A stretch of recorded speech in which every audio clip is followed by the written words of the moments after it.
Are you new to scale modeling or perhaps getting back into it after many years? It's a great hobby, it's fun, and a lot of concentration, patience come out of it, and it's really cool to just create stuff with your hands. And you're going to meet a lot of really cool people in the scale modeling hobby, as well as miniature painting and terrain building. All that stuff kind of meshed together. So I'm going to start this video series, and we're going to start about looking at some basic tools for scale modeling.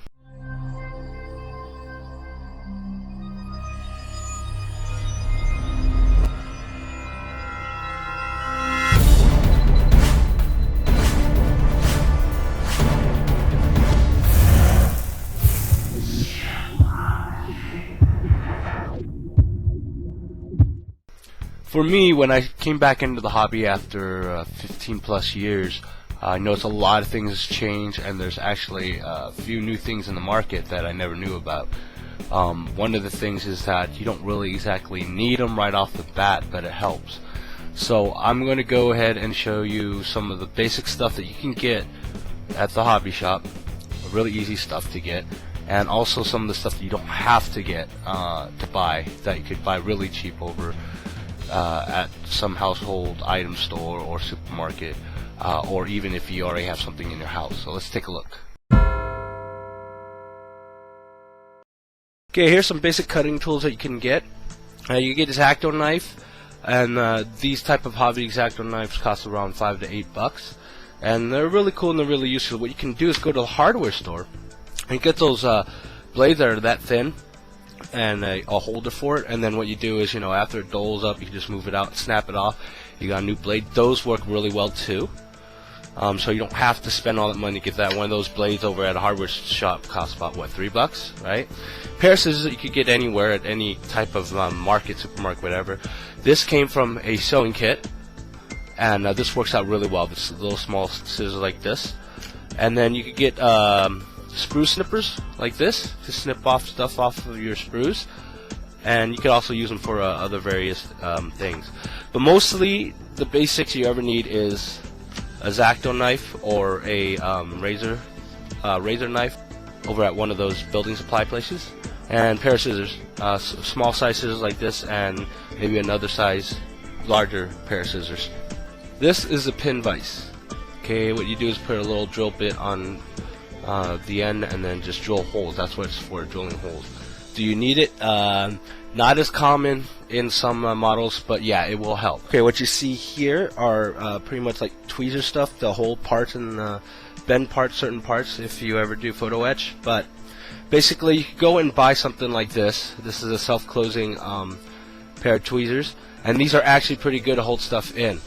But something like this would cost around $8 to $11, depending on the type of tweezers you get and the quality of it, and getting a couple of these will not hurt. Or what you do is grab these tweezers here from your mom, wife, or girlfriend, and hopefully they don't notice that you grabbed it. But you can just get regular tweezers like this, and this will also do the job. If you ever need to hold something onto it without squeezing it, what you do is just hold it and then grab a clip or something, and it becomes a pair of self-closing tweezers. Okay, and then there's also the plier. You get any type of pliers at any home improvement shops or anything like that. You don't have to get a pair of pliers, but it helps. Clips, you're going to need a lot of clips, and sometimes you're going to find yourself, as you do this hobby, you're going to collect a massive amount of type of clips. Okay, there's different types of clips you got out there, and your basics, go to a home office shop store, get these clips, or steal it from work. Don't tell anyone I said that. These are pretty harsh, you might want to get the smaller ones, but they're pretty strong. They will hold anything. And you got alligator clips, which you could get at any hobby store or home improvement stores. Okay, these have little grips on them, look like little alligator teeth. That's why they call it alligator clips.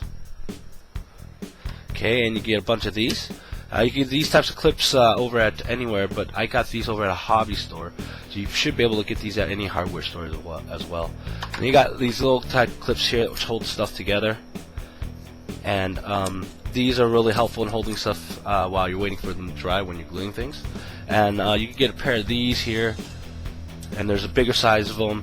over at the hobby shop, and these are quite expensive. This pack here costs I think about $5. The bigger one costs about $8. So you can get these specialty ones, but they are expensive. Toothpicks, have them in your arsenal. These things are really great. You can buy a bunch of them for really cheap, for like a couple bucks for a box, and then use them to stir paint, use them to apply glue, and various other things. So they're cheap, might as well get them. Cotton swabs, important. Get these in your arsenal. They're cheap, and you use them for various reasons. Glues.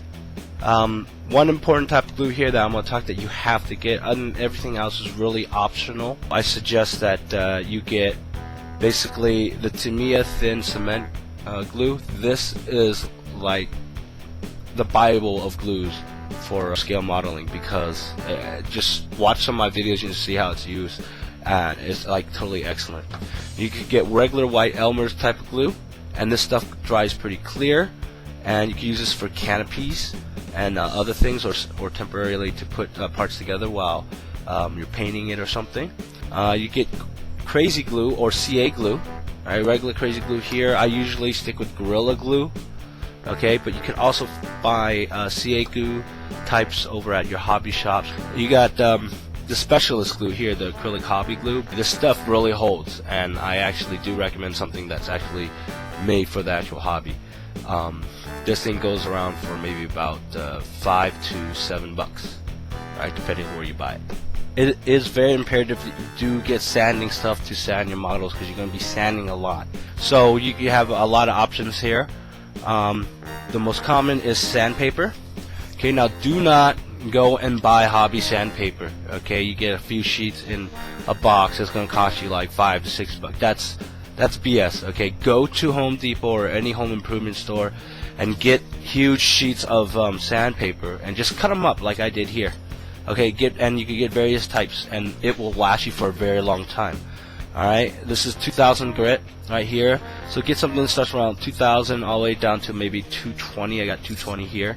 That's pretty rough, but that's for the tougher jobs. Okay, the other option, other cheap option, is getting nail filing sticks. Okay, in the hobby they call it sanding sticks. There's no difference. Okay, these are still used for your fingernails or for the plastic. Okay, so you can get these over at any beauty supply store, or go to one of those beauty wholesaler stores. Okay, and I get like 10 for like $5. You could get a set of sanding files. Okay, this set here cost me around $8, and this stuff is metal.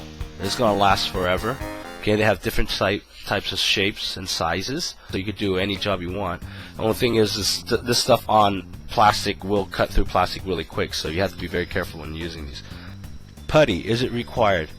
It depends. Okay, first of all, let's talk about some putties. This is a Magic Sculpt. It's a two-part putty. You squeeze equal parts together and roll it up, and then get it to activate. And this is really good stuff. Now, you could also get Squadron putty or other hobby putties that are in a tube. Okay, I don't actually have any here to show you. But what you can also do is, if you look on Scale Model Addict, there is a video tutorial I did on using crazy glue as a filler. Using baking soda. Mainly the putty is really for the really big gap jobs, so you might need to get some putties. I mean, if you really want to start, get Squadron putty. That is the best out there. Do not get the green kind, get the white kind. If you get the white kind, get some acetone, you know, that you use for nail polish remover. Okay, get that type of stuff, and that what you could do is mix it with the nail polish remover and the putty to get it really gooey, so that you could work with it easier. Decal solutions, do you need them? No, but it helps. Okay, you don't have to get them. You could just use it, you know, dip them in water and put them on your model. But these really help set the decal onto your model, and the other one here, the solvent, will melt the decal into the model so it looks like it's painted on. Okay, so these are really good. I do suggest getting them. They're about $3 a bottle.